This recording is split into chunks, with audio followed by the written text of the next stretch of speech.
राम मैं सब जग जानी, करो प्रणाम जोधि जुग पानी। सभी प्रेमी श्रोताओं को भी मेरा प्रणाम। आइए भगवान की कथा में प्रवेश करें।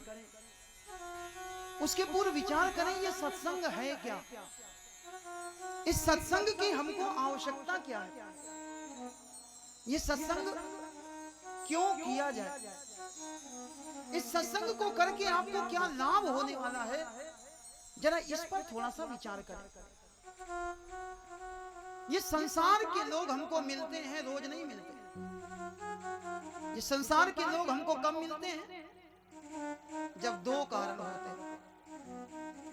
या तो आपके यहां सुख होगा और या आपके यहां दुख होगा। जीवन में जब सुख आता है तब संसार के लोग मिलते हैं, और जीवन में जब दुख आता है तब संसार के लोग मिलते हैं।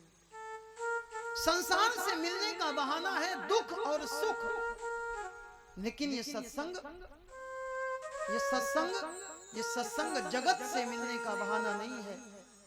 ये सत्संग संसार से जगत से मिलने का नहीं, ये संसार से नहीं, ये सत्संग जगतपति से परमात्मा से मिलने का एक बहाना है। और इसी बहाने के कारण एक बार में साउंड सारा सेट कर लो, एक बार में सेट करके समस्या बना रहे।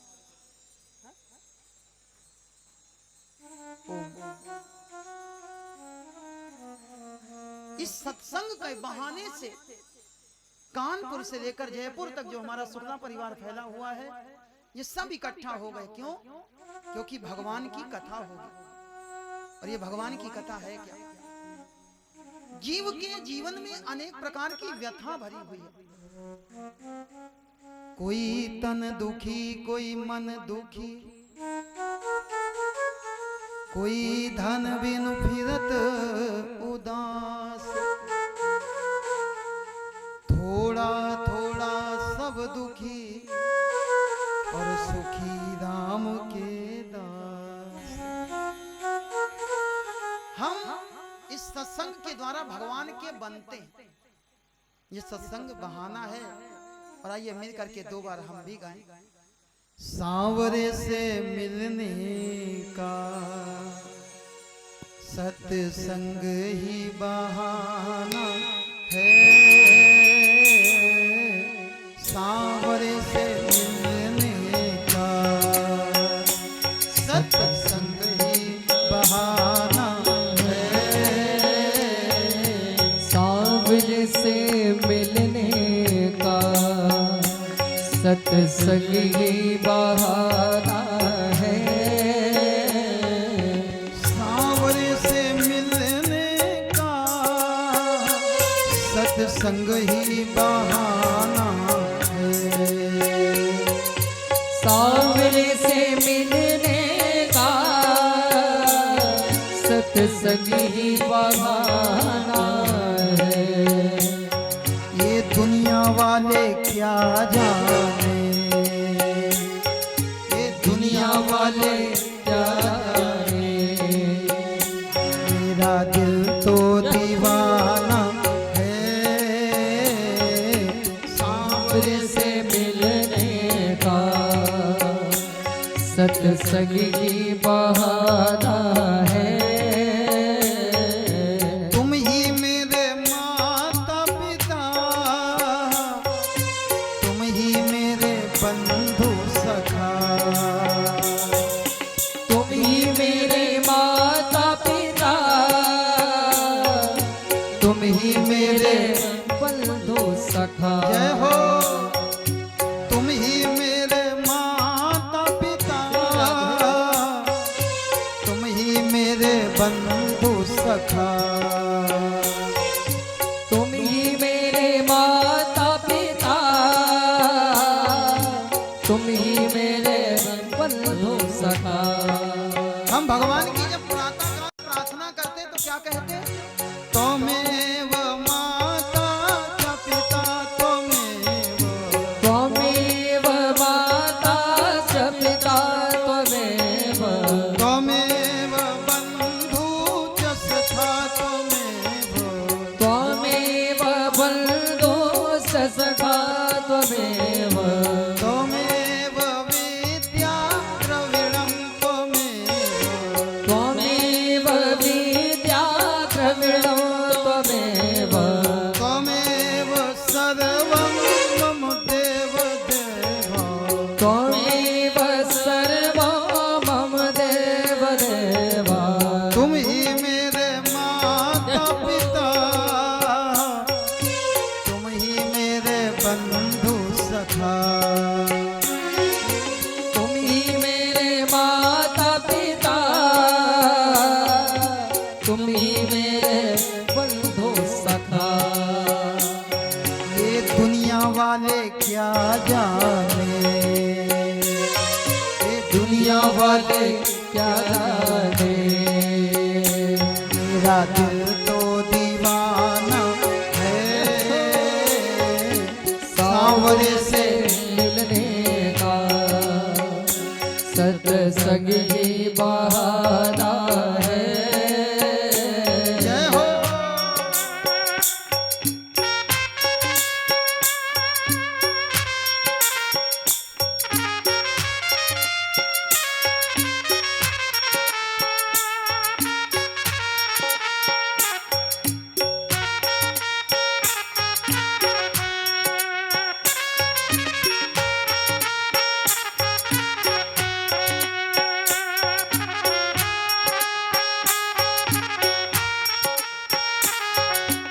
सूरज में ढूंढा तुम्हें जाके चंदा में पाया है सूरज में ढूंढा तुम्हें जाके चंदा में पाया है सूरज में ढूंढा तुम्हें जाके चंदा में पाया है सूरज में ढूंढा तुम्हें जाके चंदा में पाया है इन तारों की झिलमिल में इन तारों की झिलमिल में इन तारों की झिलमिल में इन तारों की झिलमिल में मेरे श्याम का ठिकाना है सांवरे से मिलने का सत्संग ही बहाना है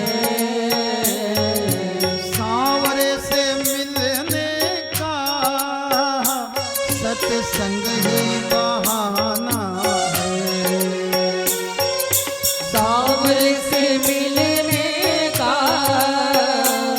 सत्संग ही बहाना है ये 7 दिन का समय हमें मिला ये 7 दिन में हमें सांवरे का साथ कर लेना और 7 दिन में अगर हम सांवरे का साथ नहीं कर पाए फिर ये 7 दिन बेकार चले जाएंगे मथुरा में ढूंढा तुम्हें जाके गोकुल में पाया है मथुरा में ढूंढा तुम्हें जाके गोकुल में पाया है मथुरा में ढूंढा तुम्हें जाके गोकुल में पाया है मथुरा में ढूंढा तुम्हें जाके गोकुल में पाया है वृंदावन की गलियों में वृंदावन की गलियों में मेरे श्याम का ठिकाना है सांवरे से मिलने का सत्संग ही बहाना है सांवरे से मिलने का सत्संग ही बहाना है सांवरे से मिलने का सत्संग ही बहाना है। सांवरे से मिलने का सत्संग ही बहाना है। सांवरे से मिलने का सत्संग ही बहाना है। ग्वालों में ढूंढा तुम्हें जाके गोपियों में पाया।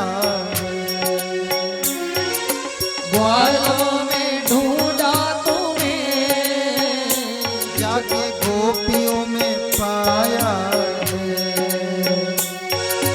ग्वालों में ढूंढा तुम्हें जाके गोपियों में पाया है। इन भक्तों के हृदय में, इन भक्तों के हृदय में मेरे श्याम का ठिकाना है। सांवरे से मिलने का सत्संग ही बहाना है।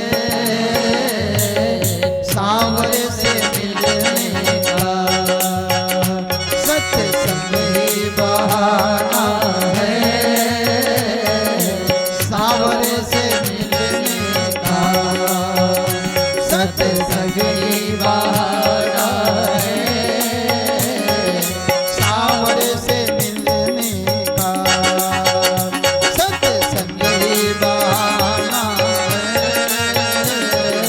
सांवरे से मिलने का सत्संग ही बहाना है। सांवरे से मिलने का सत्संग ही बहाना है। सांवरे से मिलने का सत्संग ही बहाना है। सांवरे से मिलने का मेरे सांवरे से मिलने का, मेरे सांवरे से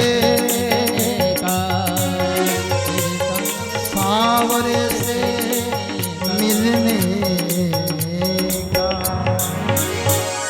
बोलिए वृंदावन बाके बिहारी लाल की जय। राधा रमण सरकार की जय। श्रीमद् भागवत महापुराण की जय। सुख व्यासी महाराज की जय। जय जय श्री राधे श्याम।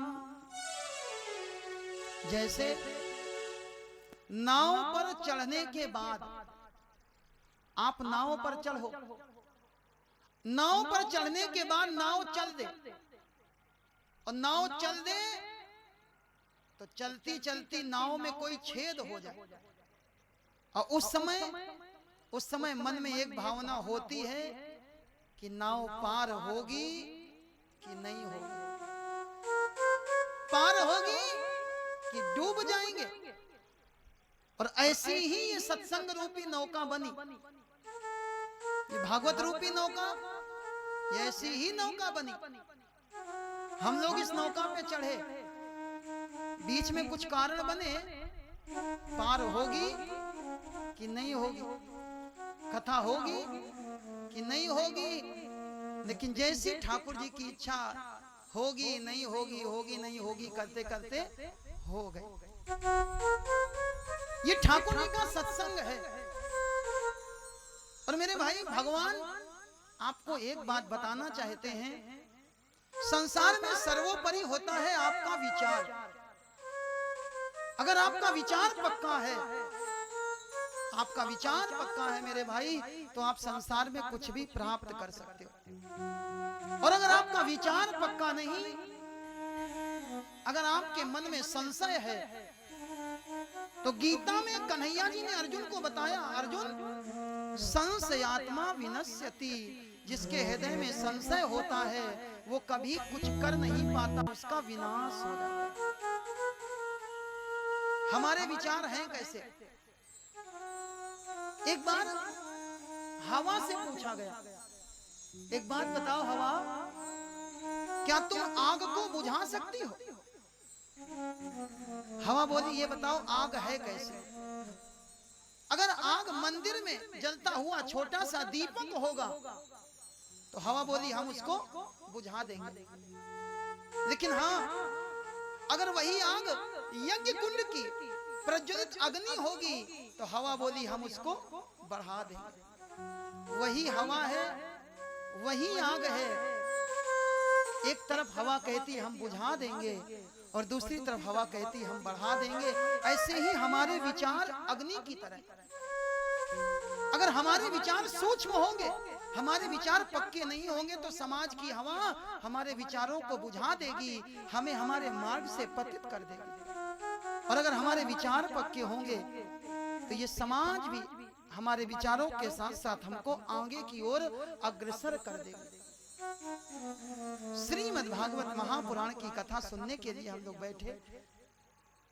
कोई भी कथा सुनी जाए, किसी भी विषय का ज्ञान प्राप्त किया जाए, उसके पूर्व हमें यह पता होना चाहिए कि हम ऐसा क्यों कर रहे हैं। आप घर से निकल जाओ और जब घर से निकलो पिताजी पूछे कहां जा रहे हो, अगर आपने कह दिया कोई सामान लेने बाजार जा रहे तो कुछ नहीं कहेंगे। और आप अगर ऐसे ही निकल पड़े बिना कोई कारण दिए तो लोग कहेंगे फालतू में बहुत घूमते हो। मेरे भाई यहाँ पर विचार करना, ये भागवत जी हैं, ये भागवत साक्षात कल्पवृक्ष है, साक्षात कामधेनु है। लेकिन विचार किया जाए इन भागवत जी की महिमा कितनी, जाने बिन न होए प्रतीति। जब तक हम किसी के विषय में जानते नहीं हैं तब तक हमें उसके ऊपर विश्वास नहीं होता। सड़क चलता आदमी हम परेशान हो, हम फंस जाएं कहीं किसी समस्या में, सड़क चलते आदमी के ऊपर हमें विश्वास नहीं होगा। लेकिन कोई कह दे भैया ये सड़क चलते आदमी ये जज साहब हैं, हमें विश्वास होगा। जाने बिन न होए प्रतीति, बिन प्रतीति होए नहीं प्रीति, प्रीति बिना नहीं भगति दृढ़ाई, जिमी खगेश जल की चिकनाई। जानना पड़ेगा ये भागवत है क्या, और 7 दिन में इन भागवत जी की शरण में बैठ करके हमको प्राप्त क्या होने वाला। संतों ने कहा ये भागवत साक्षात कल्पवृक्ष। कल्पवृक्ष के नीचे बैठ करके जो व्यक्ति जैसी भावना करता है कल्पवृक्ष उसको वही प्रदान कर देता है। एक कथा आपने सुनी होगी, एक व्यक्ति दोपहर के समय यात्रा कर रहा था।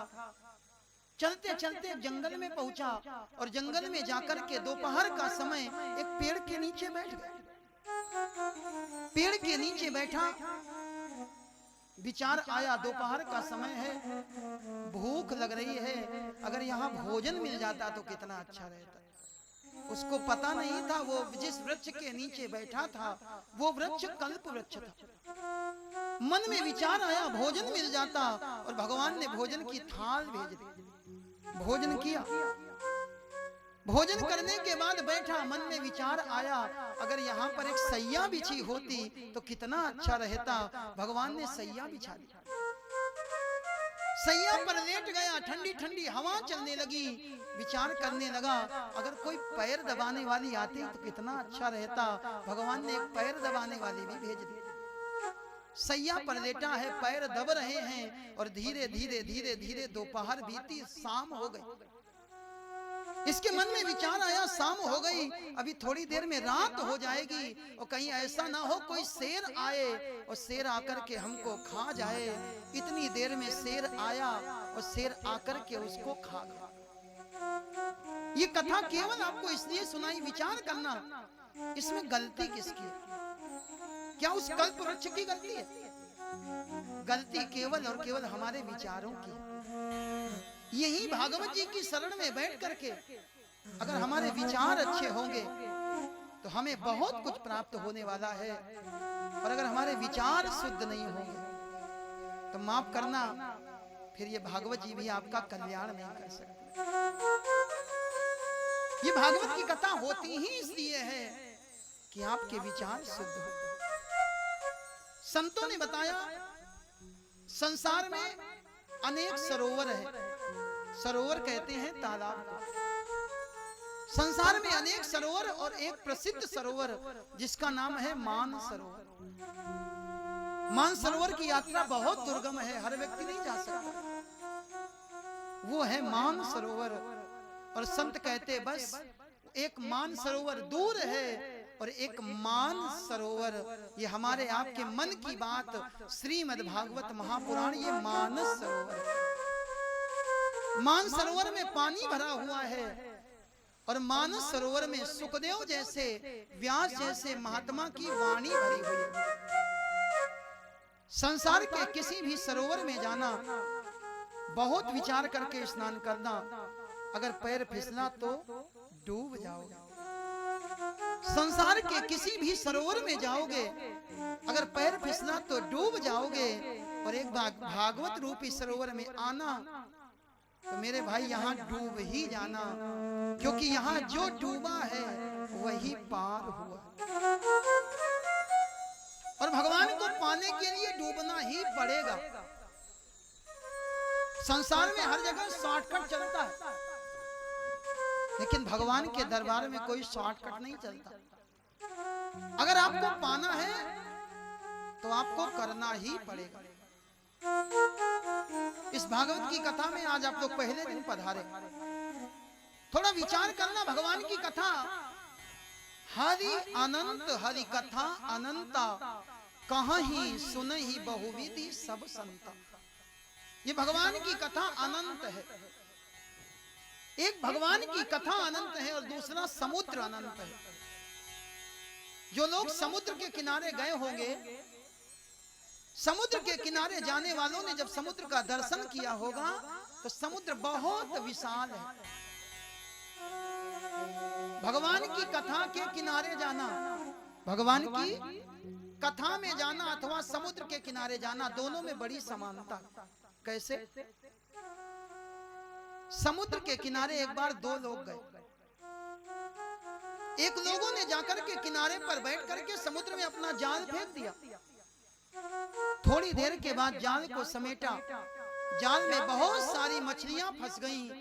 मछलियों को लेकर के अपने घर गए और प्रसन्न हो गए। एक व्यक्ति ने समुद्र से मछलियां प्राप्त करी, लेकिन दूसरा व्यक्ति जब गया, दूसरे व्यक्ति ने जाकर के समुद्र में जाल नहीं फेंका, दूसरे व्यक्ति ने जाकर के समुद्र में छलांग लगा दी, समुद्र में गोता लगा दिया और समुद्र के अंदर गया। समुद्र के अंदर इसको एक सीप की प्राप्ति हुई। सीप को लाकर के खोला और इसको सीप के अंदर मोती मिला। उसी समुद्र से कोई मछलियां लेकर के गया और उसी समुद्र से कोई मोती लेकर के गया। इसमें समुद्र का कोई दोष नहीं मेरे भाई, दोष हमारा। अगर हम उसी मछुआरे की तरह केवल तन से आकर के कथा में बैठ जाएंगे, अगर हमारे मन में ये भाव होगा, शुक्ला परिवार के द्वारा ये कथा आयोजित की गई, हमको भी कार्ड मिला है, जाना चाहिए। जो केवल शरीर से आकर के यहाँ बैठेंगे उनको मछलियां मिलेंगी। ये मछलियां क्या है? आपको धन मिल जाएगा, आपको पद मिल जाएगा, आपको प्रतिष्ठा मिल जाएगी, आपको वैभव मिल जाएगा। लेकिन हाँ, जो दूसरे व्यक्ति की तरह समुद्र में गोता लगा देंगे, जो इस कथा में डूब जाएंगे, जो तन के साथ साथ इस कथा में अपने मन को भी लगाएंगे, उनको मोती की प्राप्ति होगी। और ये मोती क्या है? ये मोती है मुक्ति, ये मोती है भगवान की कृपा। और आज सब परेशान है, किस लिए? हर व्यक्ति को एक ही समस्या, महाराज पड़ोसी के ऊपर भगवान की बड़ी कृपा और हमारे ऊपर भगवान की बिल्कुल कृपा नहीं। हमने भगवान की कृपा को समझ क्या लिया? अभी हमने बताया मछलियां हैं, ये सब धन वैभव पद प्रतिष्ठा प्राप्त करना, किसी की बड़ी गाड़ी आ जाना, ये भगवान की कृपा नहीं। किसी का बहुत ऊंचा बंगला बन जाना, ये भगवान की कृपा नहीं मेरे भाई। भगवान की कृपा तो ये है जब आपके पास पद भी हो और आपके पास भगवान के चरण भी हो, आपके पास प्रतिष्ठा भी हो और आपके पास में भक्ति भी हो, और ये प्राप्त करना है तो डूबना पड़ेगा ही पड़ेगा। भगवान की कृपा आप सबके ऊपर है। भगवान की कृपा में भेदभाव नहीं है। कोई व्यक्ति ये कहे कि हमारे ऊपर भगवान की कृपा नहीं, माफ करना, झूठ बोल रहा है। भगवान कहते हमारी कृपा तो सबके ऊपर बरस रही है। जैसे आप कहीं जा रहे हो और जाते जाते आकाश में बादल घिराए, आकाश से पानी बरसने लगे। जिस समय आकाश से पानी बरसेगा तो सब भीगेंगे ही भीगेंगे। जिस समय आकाश से पानी बरसेगा सब भीगेंगे, लेकिन हो सकता है उस समय भी कोई भीगने से रह जाए। कौन नहीं भीगेगा? जिसने छाता लगा रखा होगा। ऐसे ही भगवान की कृपा तो हमारे ऊपर बरस रही है, लेकिन जिसने अपने हृदय में अहंकार का छाता लगा रखा है, ऐसे प्राणी को भगवान की कृपा का अनुभव नहीं होता। और हम जिस कथा को सुनने जा रहे हैं, ये कथा का प्रारंभ ही अहंकार से हो रहा है। जिस भागवत की कथा को हम सुनने के लिए बैठे, इसका नाम क्या है? श्रीमद। मद माने अहंकार। ये भागवत की कथा अहंकार को बढ़ाने वाली है। और ये भागवत की कथा मेरे भाई, मैं आपसे कहना चाहता हूं, भागवत तो बाद में सुनना, केवल श्रीमद को ही समझ लोगे तो तुम्हें भागवत सुननी नहीं पड़ेगी। भागवत तुम्हारे हृदय में अपने आप प्रकट हो जाएगा। श्रीमद, श्री माने श्रेष्ठ और मद माने अहंकार। श्रेष्ठ अहंकार का नाम है भागवत। आपने कथाएं बहुत सुनी होगी। लोग कहते हैं अहंकार करना नहीं चाहिए। आसमान पर उड़ने वाले धरती को पहचान, किसी का रहा नहीं अभिमान। लोग कहते हैं अहंकार करना नहीं चाहिए। और मेरे भाई, मैं आपसे कहना चाहता हूं, जितना कर सकते हो उससे भी ज्यादा अहंकार करो, लेकिन अहंकार करना विचार करके। अहंकार करना विचार करके। पड़ोसी के यहां नई गाड़ी खड़ी हो जाए, पड़ोसी के दरवाजे नई गाड़ी खड़ी हो और लड्डू हम बांटते फिरे, अहंकार हम करते फिरे, तो लोग हमको क्या कहेंगे? क्या कहेंगे भैया? पागल हो गए हो क्या? अरे गाड़ी पड़ोसी की और अहंकार तुमको। तो माफ करना, तुमको जो मिला है क्या वो तुम्हारा है? काहे का अहंकार? क्या ये धन तुम्हारा है? तुम लेकर के आए थे, लेकर के जाओगे? नहीं। क्या ये तन तुम्हारा है? अगर ये तन हमारा होता और ये तन हमारे बस में होता तो कोई कभी बूढ़ा नहीं होता। ये तन भी हमारे बस में नहीं है। ना ये तन हमारा है, ना ये धन हमारा है। और मन के बारे में तो कहना ही क्या। ये मन बड़ा चंचल है, कैसे तेरा भजन करूं। ये मन बड़ा चंचल है, कैसे तेरा भजन करूं।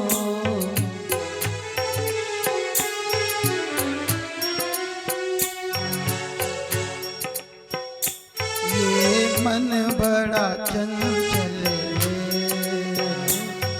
ये मन बड़ा चंचल है, कैसे तेरा भजन करूं। ये मन बड़ा चंचल है, कैसे तेरा भजन करूं। जितना समझाऊं इसे, जितना समझाऊं इसे, उतना ही मचलता है ये मन बड़ा चंचल है, ये मन बड़ा चंचल है, ये मन बड़ा चंचल है। ना ये धन हमारा है, ना ये तन हमारा है, और ना ये मन हमारा है। हमारा कौन? अगर कोई आपसे पूछे कि आपका कौन, बहुत मुश्किल है ये कहना कि ये हमारा है। क्यों?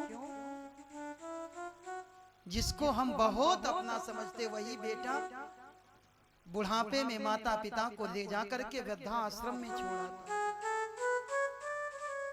कुछ लोग तो हमें ये भी बता रहे थे, हमने देखा नहीं, बोले महाराज बंबई जैसे बड़े शहरों में बेटा विदेश चले जाते हैं और माता पिता स्वदेश में भारत में रहते, तो वहां कुछ ऐसी संस्थाएं हैं जो ठेका लेती हैं। काहे का? बोले जब आपके माता पिता मरेंगे तो हम इनका अंतिम संस्कार कर देंगे। माफ करना मेरे भाई, ऐसे बेटों को हम अपना बेटा कैसे मानें? हमारा है कौन? जब एकांत में बैठ करके विचार करोगे तब समझ में आएगा कि हमारा केवल और केवल परमात्मा है जो सदैव हमारे साथ में रहता है। केवल और केवल भगवान हमारा है। अगर हमें अहंकार करना हो तो हम भगवान का अहंकार करें। हम अहंकार करें मेरे भाई किसका? जिसकी सत्ता तीनों लोकों में व्याप्त है। एक साधारण सा नेता, एक साधारण सा पार्षद, एक साधारण सा मंत्री जो 5 साल के लिए चुन करके आया और जो उस नेता के, मंत्री के, विधायक के साथ रहते हैं उनको अहंकार होता। जानते नहीं हम मंत्री जी के आदमी? कौन मंत्री? जिनको 5 साल पहले कोई जानता नहीं था और 5 साल बाद कोई जानेगा नहीं। ऐसे मंत्री के साथ में रहने वाले के हृदय में जब अहंकार आ सकता है तो क्या हम अहंकार नहीं कर सकते कि हमारे भगवान हैं और हम भगवान के? और जिस दिन आपके मन में ये भावना आ गई कि हम भगवान के हैं और भगवान हमारे हैं, आपको भागवत सुननी नहीं पड़ेगी। भागवत आपके हृदय में स्वयं प्रकट हो जाएगी। श्रीमद श्रेष्ठ अहंकार यही है कि चलते फिरते सोते जगते उठते बैठते खाते पीते एक ही विचार हो कि हम भगवान के हैं और भगवान हमारे हैं। इसी का नाम है श्रीमद। भागवत किसको कहते हैं? भागवत शब्द में 4 अक्षर है और 1 मात्रा है। कितने हो गए? 5। भा आ की मात्रा, गा, वा और ता। इस भागवत में 5 हैं। भागवत में भी 5 हैं और हमारे आपके पास भी 5 ही हैं। कौन सी 5? क्षितिजल पावक गगन समीरा, क्षितिजल पावक गगन समीरा, क्षितिजल पावक, क्षितिजल पावक गगन समीरा, पंचरचित अति अधम शरीरा, पंचरचित अति अधम शरीरा। 5 है भागवत में, 5 है हमारे अंदर।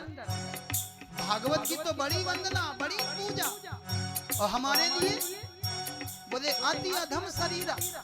क्या ये शरीर अधम है? अगर ये शरीर अधम होता तो फिर गोस्वामी तुलसीदास जी दूसरी जगह ऐसा क्यों लिखते? बड़े भाग मानुष तन बड़े भाग्यमानुष तन पावा सुर दुर्लभ सद ग्रंथ निगावा सुर दुर्लभ सद ग्रंथ लगावा बड़े भाग मानुष तन पावा बड़े भाग्यमानुष तन पावा सुर दुर्लभ सद ग्रंथ निगावा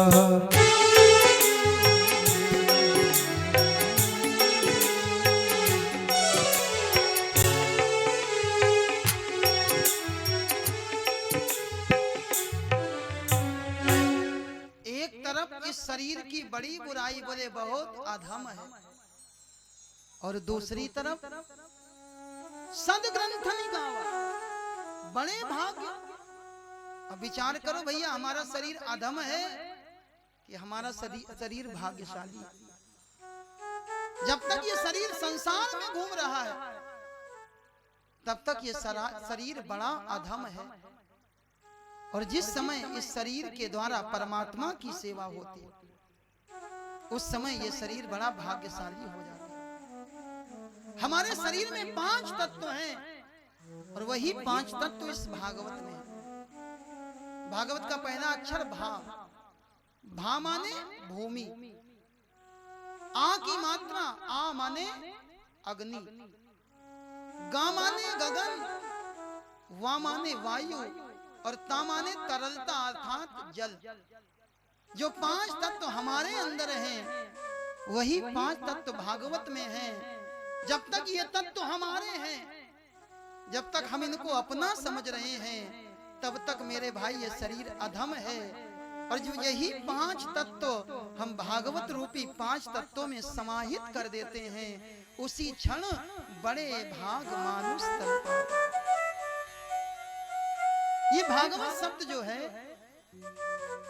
भागवत शब्द में अगर मात्रा को हटा दिया जाए तो कितने अक्षर बचते हैं? 4। और हमारे पास पाने के लिए 4 ही चीजें हैं। हम 4 ही चीजें पाना चाहते हैं। क्या क्या? धर्म, अर्थ, काम और मोक्ष। धर्म, अर्थ, काम और मोक्ष को पाने का एक ही साधन है भागवत।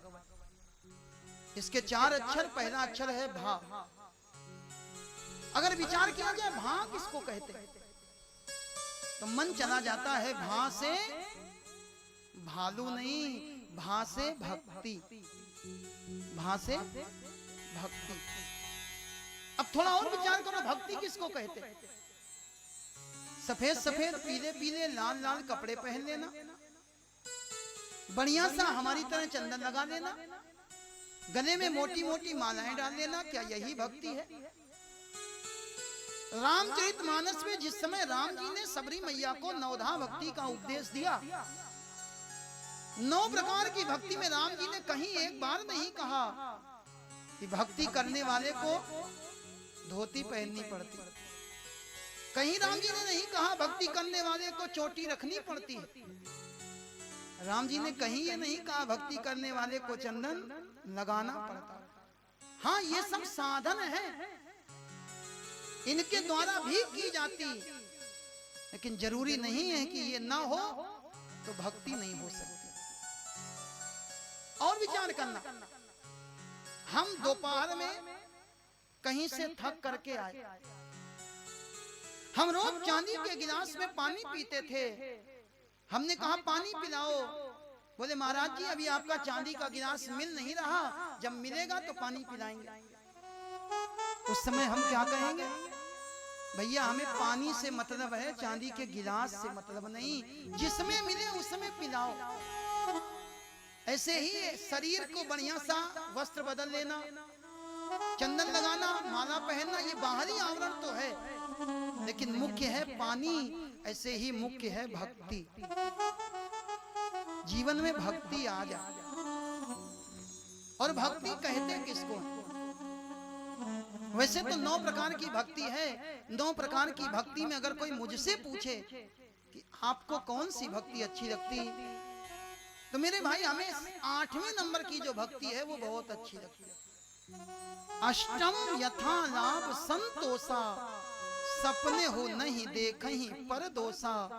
8वें प्रकार की भक्ति है जो मिल जाए उसमें संतोष कर लेना और दूसरे का दोष ना देखना।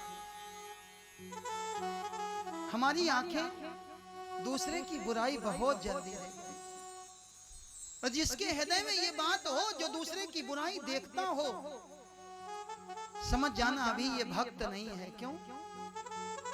क्योंकि भक्त कभी किसी दूसरे की बुराई देख ही नहीं सकता। क्यों नहीं देख सकता? क्योंकि भक्त के लिए संसार में कोई दूसरा नहीं। भक्त संसार को क्या मानता है? सी राम मैं सब जग जानी, करो प्रणाम जोधि जुग पानी। भक्त के लिए सारा संसार सीता राममय है।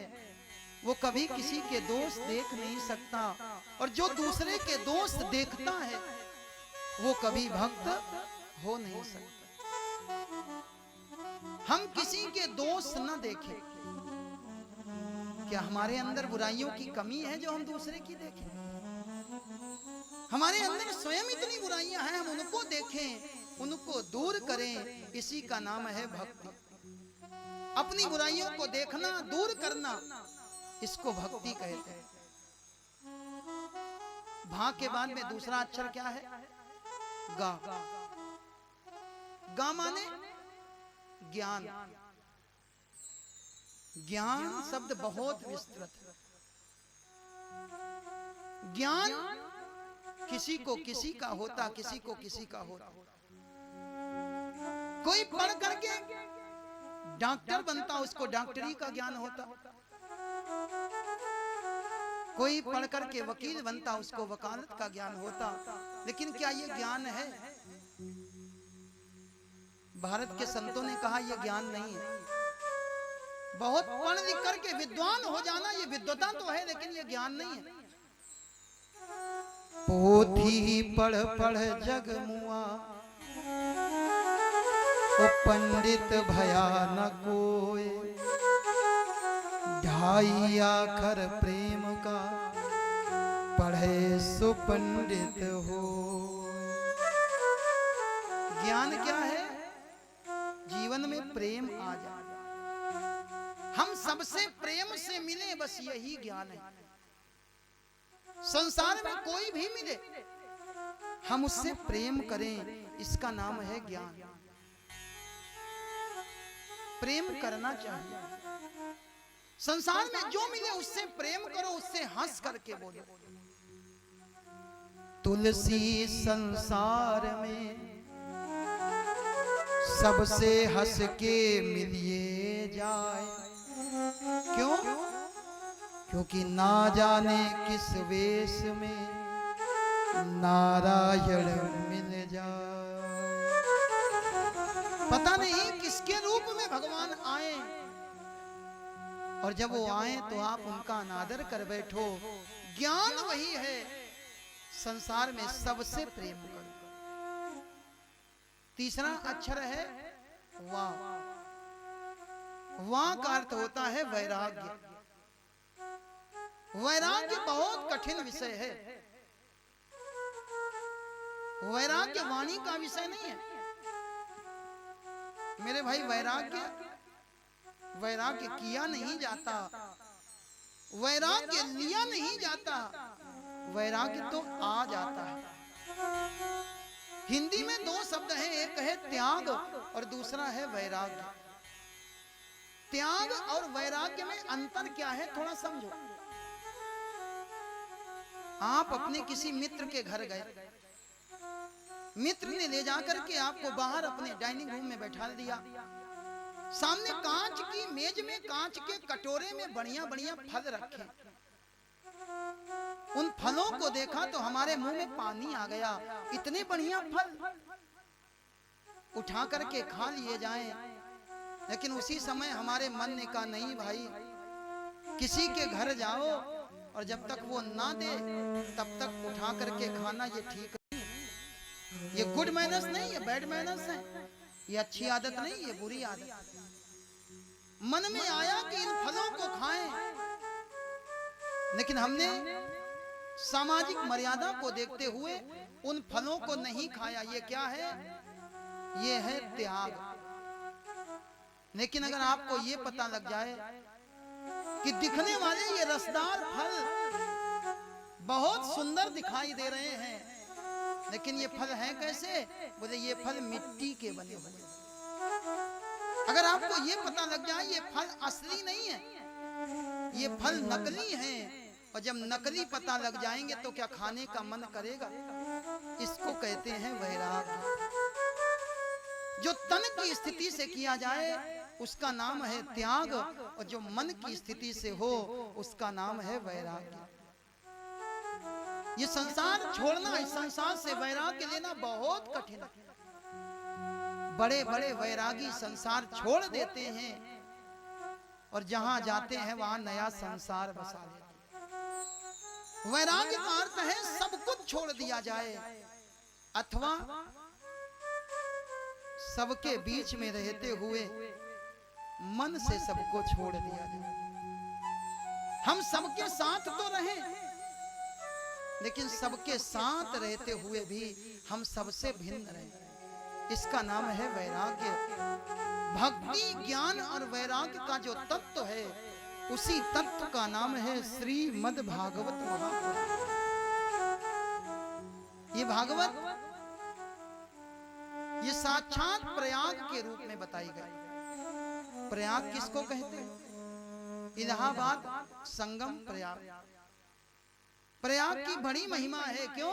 क्योंकि वहां 3 नदियां मिली हैं, गंगा, यमुना और सरस्वती। एक वो प्रयाग है जहां 3 नदियां मिली, और एक प्रयाग आपके सामने है। इस भागवत को भी संतों ने प्रयाग बताया। एक डब्बे में, एक लोटे में गंगा का जल, एक लोटे में यमुना का जल, और एक लोटे में सरस्वती का जल। तीनों अलग अलग रखे। कोई पूछे इसमें? बोले इसमें तो यमुना का जल, इसमें बोले इसमें सरस्वती का, और इसमें गंगा का। लेकिन वही तीनों लोटे उठाओ और मिला करके एक डब्बे में भर दो, और उसके बाद कोई पूछे भैया इसमें कौन सा जल?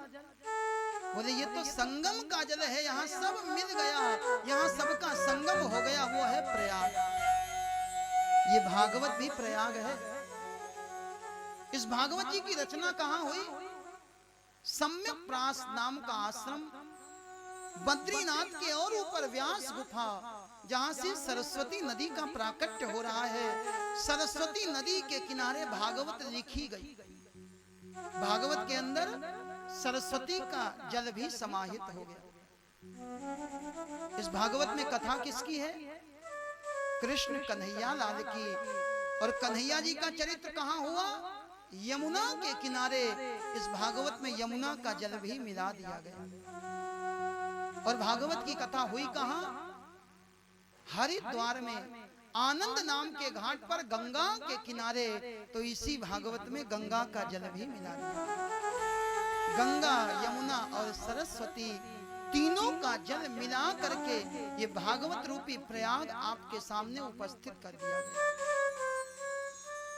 पितृ पक्ष में इलाहाबाद में प्रयाग में जाकर के पिंडदान करो, पितृ बहुत प्रसन्न होते। और ना कर पाओ तो भागवत के सामने पितरों का पिंडदान कर दो, पितर और भी प्रसन्न होते।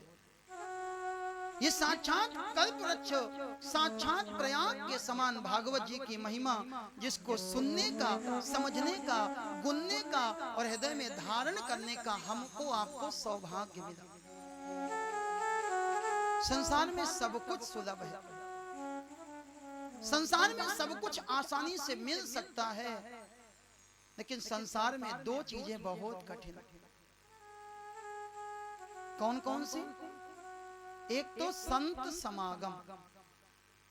ये कलयुग है। इस कलयुग में संसार में संत का मिलना कठिन है, और संत मिल जाए तो ये भी कठिन है कि संत मिलने के बाद आपसे भगवान की कथा कहे। संत समागम हरि कथा जग में दुर्लभ दोए। आपको भगवान की कथा सुनने का अवसर मिला, आप बहुत भाग्यशाली। भगवान ने स्वयं अपनी वाणी के द्वारा भागवत को प्रकट किया। भगवत प्रोक्तः इति भागवतः, जो भगवान ने अपनी वाणी के द्वारा प्रकट किया, उस ग्रंथ का नाम है श्रीमद् भागवत। अगर सरल शब्दों में कोई पूछे कि भागवत सुनने से क्या लाभ होगा, क्योंकि आजकल बिना लाभ के हम कोई काम नहीं करते। अगर कोई ये पूछे भागवत सुनने से क्या लाभ होगा, तो आपको बताऊं, भागवत सुनने से आपको केवल 3 लाभ होंगे। भागवत सुनने वाले का शोक मोह भयापह। अगर आप 7 दिन तक बैठ करके मन लगा करके भागवत की कथा सुनोगे, आपके जीवन का शोक चला जाएगा, आपके जीवन का मोह चला जाएगा और आपके जीवन का भय चला जाएगा।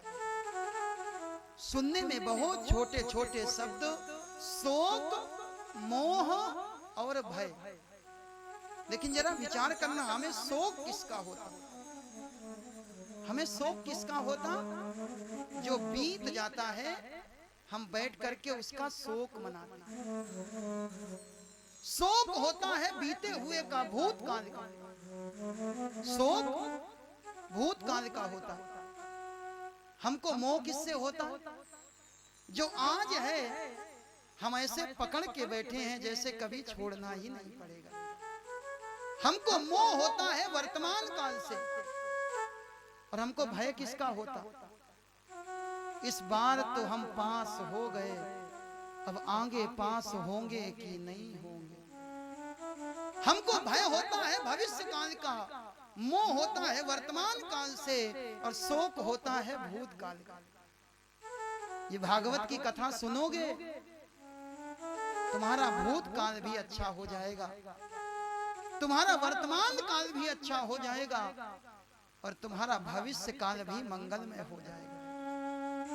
अब थोड़ा और गहराई में, हमारा भूतकाल कौन? कोई आपसे पूछे आपका भूतकाल कौन, तो मेरे भाई, हमारे माता पिता, हमारे दादी बाबा, हमारी परदादी, हमारे परदादा, ये हमारा भूतकाल थे, ये हमसे पहले थे। हमारा वर्तमान काल कौन? हम और हमारे बच्चे। हमारा भविष्य काल कौन? बोले हमारी आगे आने वाली पीढ़ियां। ये भागवत की कथा तीनों का कल्याण करती है। जो भागवत की कथा सुनता है उसका कल्याण होता। जो भागवत की कथा सुनता है उसके माता पिता, दादी बाबा, पूर्वजों का उद्धार होता, और जो भागवत की कथा सुनता है उसकी आने वाली पीढ़ियां भी मंगलमय जीवन यापन करती हैं। ये भागवत जी की महिमा। पितृ देवता विचार करते हैं। जैसे हम जीवित रहते हुए अपने पुत्रों से, पौत्रों से कुछ कामनाएं लगा करके बैठते हैं, हम चाहते हैं कि हमारा पुत्र आए और आकर के हमारे पास बैठे। आप विचार करो थोड़ा सा मेरे भाई। कथा सुनाने के लिए तो कथा सुनाई जा सकती, लेकिन कथा केवल सुनाने के लिए नहीं होती, कथा समझाने के लिए होती। आप विचार करो, आपका एक 5 साल का छोटा सा बच्चा आपके साथ बाजार गया, आपने बाजार में जाकर के अपने बेटे को एक चॉकलेट दिलाई। बच्चा घर आया, घर आने के बाद उसने चॉकलेट खोली और चॉकलेट खोल करके एक बार आपकी तरफ दिखा दे और कहे पापा खाओगे? भले ही मेरे भाई आप चॉकलेट मत खाना, लेकिन जिस समय बच्चा आपके सामने चॉकलेट खोल करके रखता है आपका हृदय प्रसन्न हो जाता है। हमारे पूर्वजों को हमसे कुछ नहीं चाहिए, हमारे पितरों को हमसे कुछ नहीं चाहिए, लेकिन हमारे